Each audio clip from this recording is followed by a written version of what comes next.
Pido que a partir de este momento me acompañe utilizando la etiqueta numeral conclupartidos, hashtag conclupartidos, de partidos políticos, obviamente. Numeral conclupartidos, esa es la etiqueta.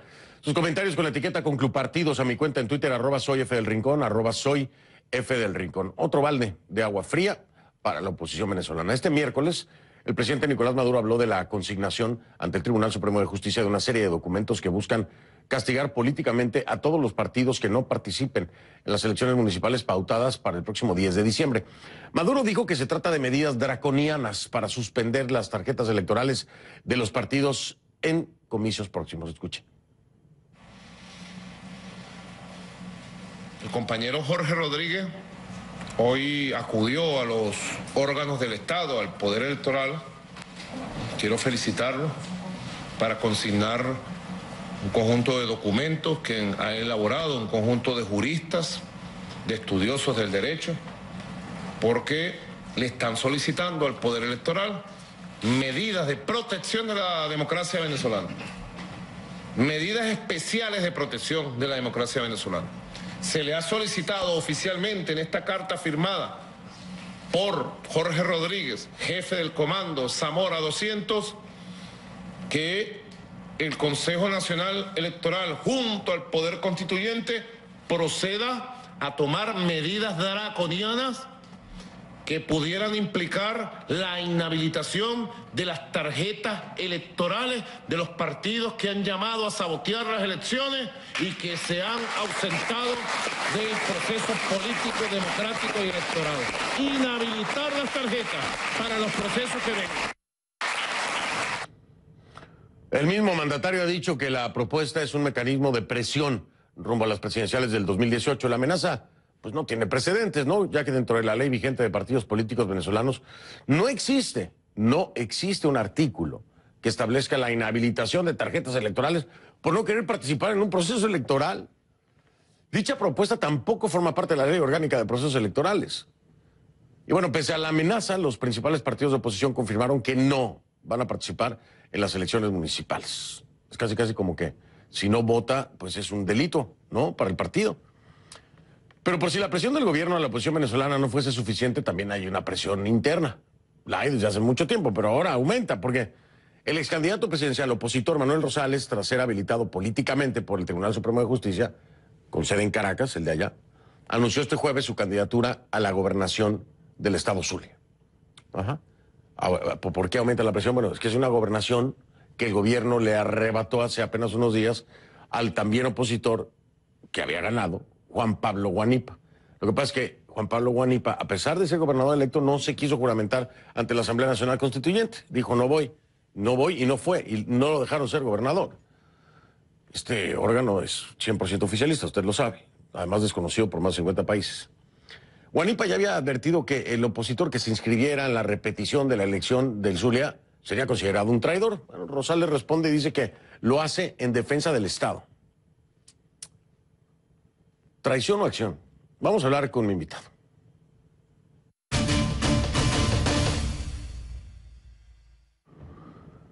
Me da gusto recibir de nueva cuenta a Vladimir Villegas, periodista y miembro de la Constituyente de 1999 desde Caracas. Vladimir, ¿cómo estás? Buenas noches. Hola Fernando, ¿cómo te va? Buenas noches. Un gran saludo para ti y para todos quienes nos están igualmente viendo hasta ahora. Oye, yo me quedé loco. Ahorita tengo un cruce neuronal porque no sé qué pensar con esto de Manuel Rosales. ¿Qué piensas tú de lo que se acaba de decidir por parte de Manuel Rosales? Mira, es que es un tema complejo porque yo tengo entendido, Fernando, que el propio Juan Pablo Guanipa no estaba de acuerdo con esa decisión y que incluso gente muy cercana lo había instado a no dar el paso que dio de no presentarse a la constituyente. Pero además entiendo que él hizo consulta con sectores sociales y políticos del Estado que le habían dicho que fuera a la Asamblea Nacional Constituyente, pero hubo una orden del partido y él la acató. Ahora, el problema es que esto tiene vieja data. Esta situación, por ejemplo, la decisión de Manuel Rosales de ser candidato, las decisiones de Juan Pablo Guanipa, las decisiones de no participar en elecciones o de tomar algunas acciones de calle, hay un problema de fondo y es que la Mesa de la Unidad Democrática no discute sus políticas. Entonces ellos, claro, cada uno hace su propio juego y para lo que uno es traición, para el otro es acción. Perfecto el título que tú has utilizado precisamente para tratar de dilucidar lo que está ocurriendo en este momento en Venezuela, porque uno se pregunta, por ejemplo, los gobernadores del estado de Táchira, de Mérida, de Nueva Esparta, de Anzoátegui, están en ejercicio, con todo y que tuvieron que, como decimos popularmente, tragarse el sapo de ir a la constituyente, pero bueno, están en ejercicio. Y bueno, en la práctica, si no se postula un candidato opositor en el estado Zulia, está ya un hecho 100% de que el gobernador va a ser chavista, a pesar de que la mayoría votó por un gobernador no chavista.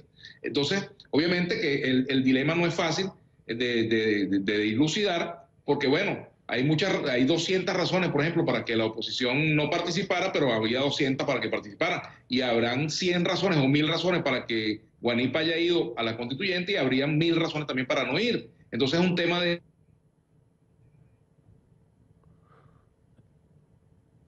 Ay, se me congeló la imagen con Vladimir ahí. No sé, ¿tenemos la conexión? Está tomando el teléfono. Ahí está, ahora sí te oigo, Vladimir.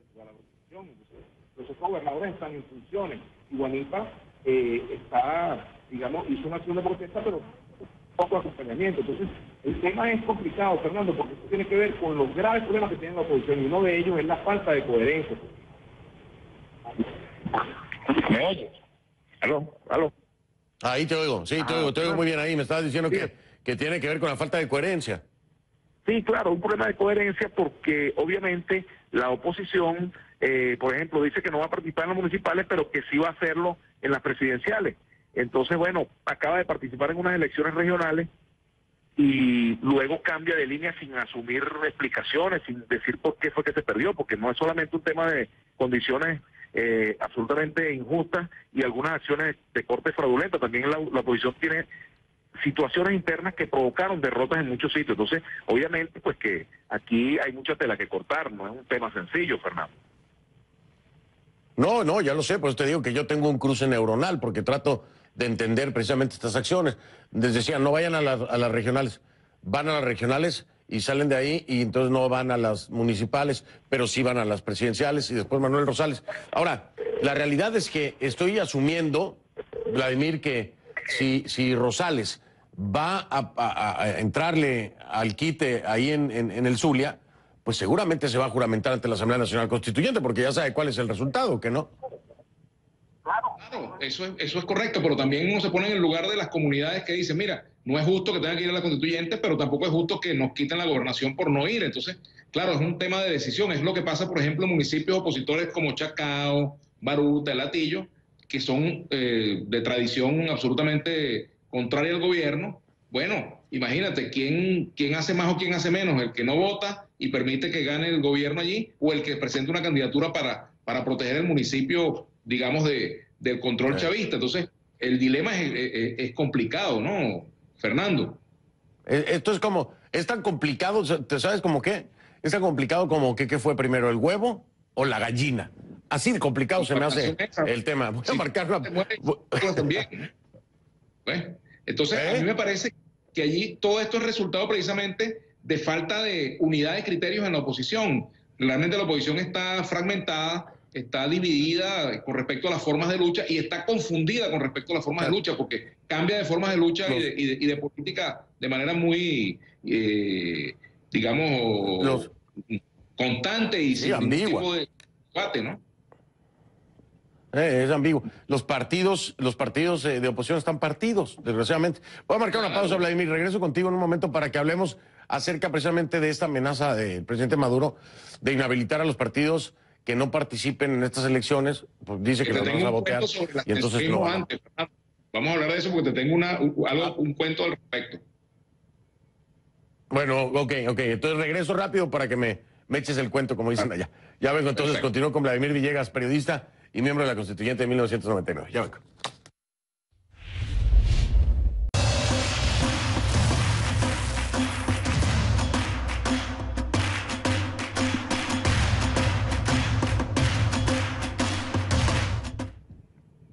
De regreso con Vladimir Villegas. A ver, échame el cuento de lo que me ibas a decir. Me dice que queda poco tiempo. Primero, resulta que el presidente Nicolás Maduro y el fiscal general de la República, Tarek William Saab, militaron en partidos políticos que llamaban a la abstención. El fiscal general Tarek Williams militó en el PRD, que era un partido que llamaba a no votar.